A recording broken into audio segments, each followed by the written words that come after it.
ഞാൻ പള്ളിക്കത്തോട് സി ആണെന്ന് അറിയാം. ഇത് കഞ്ചാവാണെന്നും ഇത് മയക്കുമരുന്ന് ഇനത്തിൽപ്പെട്ട് സർക്കാർ നിരോധിച്ചിരിക്കുവാണെന്നും അറിയാമോ? അതും അറിയാം. അത് എന്ന് നിരോധിച്ച്, ആര് നിരോധിച്ച്, കേരളത്തിലെപ്പം നിരോധിച്ചെന്ന് എല്ലാം അറിയാം. അതിനെപ്പറ്റി അറിയാം. ഇത് ഈ പറയുന്ന സംഭവം മയക്കുമരുന്ന് വെച്ചിട്ട് കേരളം മുഴുവൻ ഡ്രഗ്സിന് അഡിക്റ്റ് ആയിട്ടുള്ള ഒരു കൂട്ടം ആൾക്കാരാണെന്നുള്ളതിനെ പറ്റി അറിയാമോ? അതല്ല, അതിനെ ഒരു കൂട്ടം ആൾക്കാർ എന്നെ സാറിന് ഇപ്പോൾ ഒരു പഞ്ചായത്തിൽ 1000 പേരുണ്ടെങ്കിൽ അതിലൊരു 10 പേരെ കഞ്ചാവ് അടിക്കുന്നുള്ളൂ. പക്ഷേ ഈ 1900 പേരും മദ്യം അടിക്കുന്നത്. അപ്പോൾ ഒരു സ്ഥലത്ത് പ്രശ്നം നടന്നു കഴിഞ്ഞാൽ ഏറ്റവും കൂടുതൽ പ്രശ്നം ഉണ്ടാക്കുന്ന മദ്യം കൊണ്ടല്ലേ. പക്ഷെ പിടിക്കുമ്പോൾ ജനങ്ങൾ പറയുന്ന ഉണ്ടാക്കുന്നതാണ് കഞ്ചാവ്.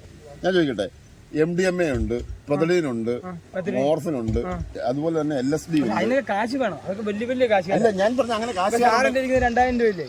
ഈ 2000 രൂപയുടെ ഡബിൾ വേണം MDMA മേടിക്കാൻ. ഞാൻ പറഞ്ഞ ഈ 2000 രൂപ നീ ഇത് വിറ്റിട്ട് കിട്ടിയ കാശല്ല. പക്ഷേ ഈ 2000 ഡബിൾ വേണം MDMA മേടിക്കാൻ. അപ്പൊ ആരും പോകും. ഞാൻ പോകത്തില്ല ഒരിക്കലും. എനിക്കത് എത്ര ഭംഗിയുണ്ടല്ലോ ഞാൻ MDMA കാശ്. അപ്പൊ നീ ഇപ്പോഴും വിചാരിക്കുന്നതും വിശ്വസിക്കുന്നതും ഈ മയക്കുമരുന്ന് വിൽക്കുന്നത് തെറ്റല്ല എന്നാണ്? മയക്കുമരുന്ന് എല്ലാം തെറ്റാണ്.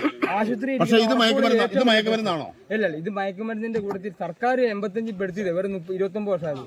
ഇത് മയക്കുമരുന്നല്ല, കഞ്ചാവ് മയക്കുമരുന്നല്ല. 39 വർഷമായതുള്ളൂ. കഞ്ചാവ് മയക്കുമരുന്നല്ല. മയക്കുമരുന്ന് സർക്കാർ പെടുത്തിയതാ. അത് പൊതുവെ ഒരു പ്രകൃതിയുടെ ഇത് നോക്കുവാണെങ്കിൽ ഒരിക്കലും ആരും പറയത്തില്ല. കാരണം ഇതിനെ പറയത്തില്ല. കാരണം ഞാൻ നിന്റെ പേര് കേസെടുക്കുവാണ്. അതെടുത്തു. അതുപോലെ തന്നെ എന്റെ എസ്ഐമാരുണ്ട്, കേസെടുക്കുവാണ്. ഇത് മയക്കുമരുന്നായിട്ടാണ് സർക്കാരും എല്ലാം കണക്ക് കൂട്ടുന്നത്. നീ ഇത് വിറ്റിട്ട് കിട്ടിയിരിക്കുന്ന പൈസയാണ്, നിന്റെ മൊബൈൽ ഫോണാണ്, വിൽക്കാൻ വേണ്ടി വെച്ചിരിക്കുന്ന പൊതിയാണ്. അതുപോലെ തന്നെ നിന്നെ നിയമപ്രകാരം അറസ്റ്റ് ചെയ്തിട്ട് കേസെടുക്കുക. ഓക്കെ, അത് അങ്ങനെയാണല്ലോ. അത് ഓരോരുത്തരും ജോലിയുടെ. ശരി, ഓക്കെ, താങ്ക് യു.